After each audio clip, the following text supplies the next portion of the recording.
Bendy in Nightmare Run is the new Bendy game for iPhone and Android. It follows the basic template of other popular mobile runners, such as Temple Run, and it's a lot of fun. However, it can also be very hard, requiring players to dedicate a lot of time in order to master its many stages.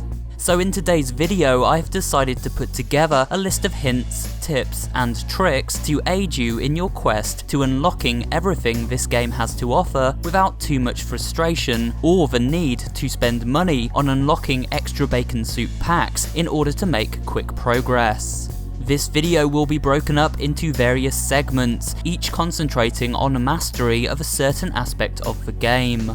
These are general movement, farming bacon soup, dealing with enemies and boss encounters, and finally, avoiding environmental hazards.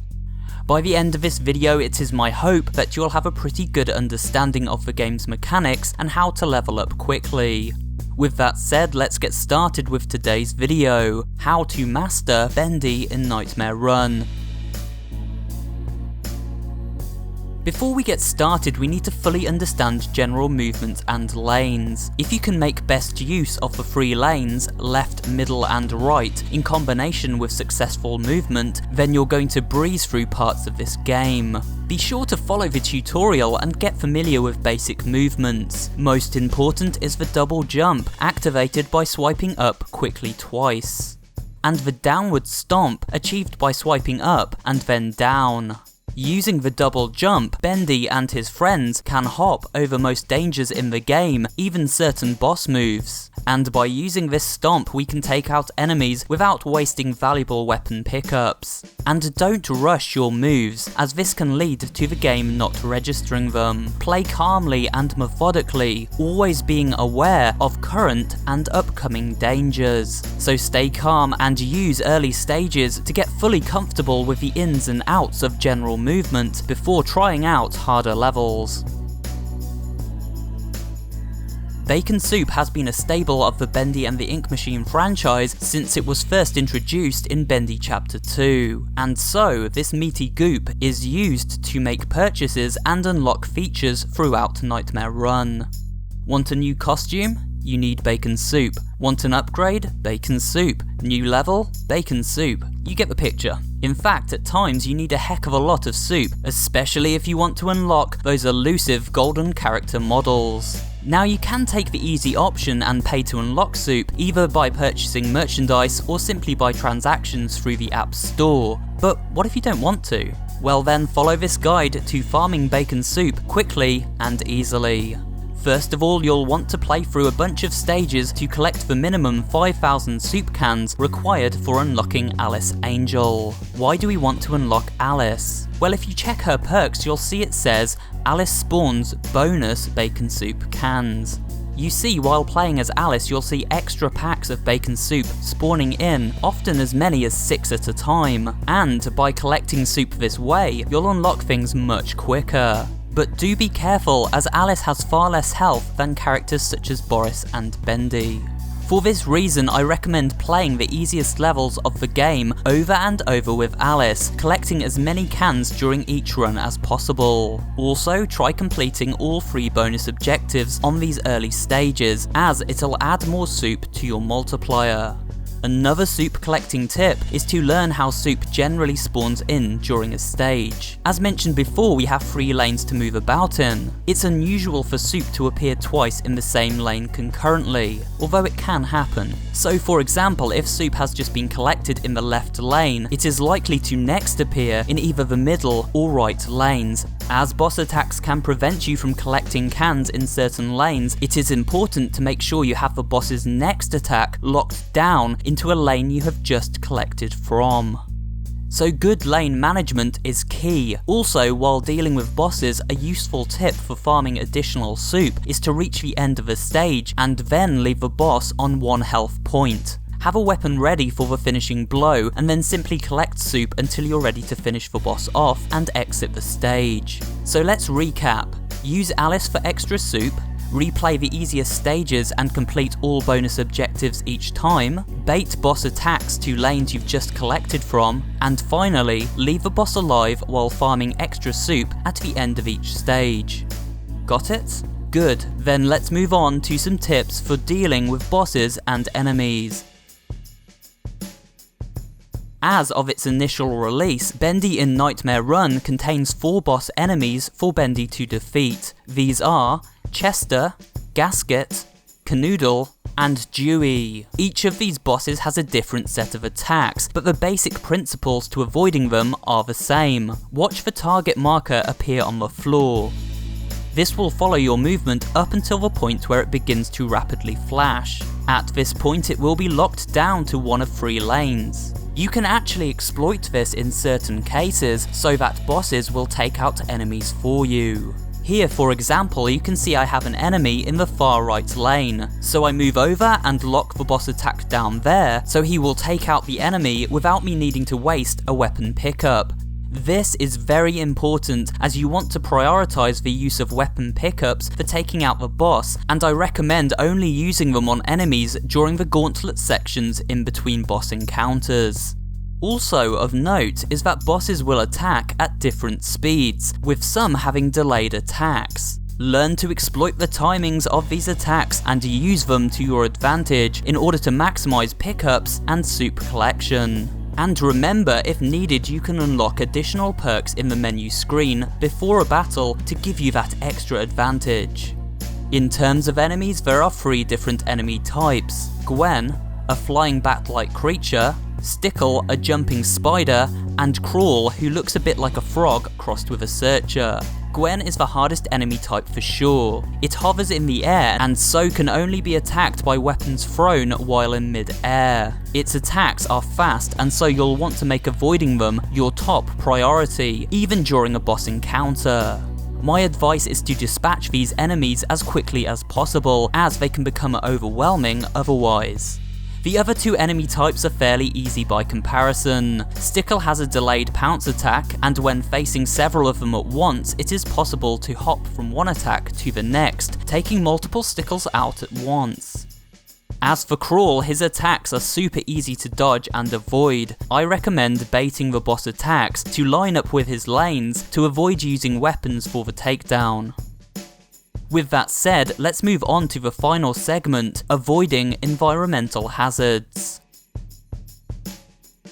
During breaks from being chased down by enormous bosses in the game, Bendy Run also throws some nerve-wracking mini gauntlets out to the player. These pop up in the form of spiky blockades that jet out from the ground, and pits of spikes, which must be navigated with sharp platforming skills. Often enemies pop up during these sections too, and you won't be able to proceed until they have been defeated. It is for this reason I recommend focusing on taking down these enemies as quickly as possible, especially during the pitfall sections. The faster you can move out of these sections, the better, as they are by far the hardest part of each stage. Keep your movements simple and controlled. Do not tap away in a panic on the screen, as this will result in failure. Use your double jump ability if necessary to jump over blockades, but I do not recommend using it during pitfall sections, as you can easily overjump a ledge and land in a pit of spikes. Finally, I'd like to offer a handful of quick tips. Be sure to watch adverts for extra health and continues during a run. Take out as many enemies as possible for extra soup. Always prioritize the axe and the anvil over the brick, as they are most powerful and deal more damage to the boss. And finally, do not play for long periods of time at once, as your focus will be limited. Instead, I recommend lots of shorter runs throughout the day, though this is personal preference. I hope this video has proved useful to you, and I'll now leave you with a perfect run on one of the game's stages, bringing together everything we've learnt in this video. Study the movements in this run and apply these techniques to your own game, and you should be able to blast through Bendy in Nightmare Run and level up quickly.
And that's it for today's video. Please remember to give it a like if you did enjoy watching, and maybe drop a comment too, as well as subscribing to the channel and turning on notifications so you never miss an upload. This channel specializes in variety horror content, including creepypasta readings, horror gaming facts and theories, and general interest pop culture horror videos. So if you're interested in all things spooky, you'll find something to enjoy here at SuperHorrorBro. Thanks for watching, and I will see you on the next video.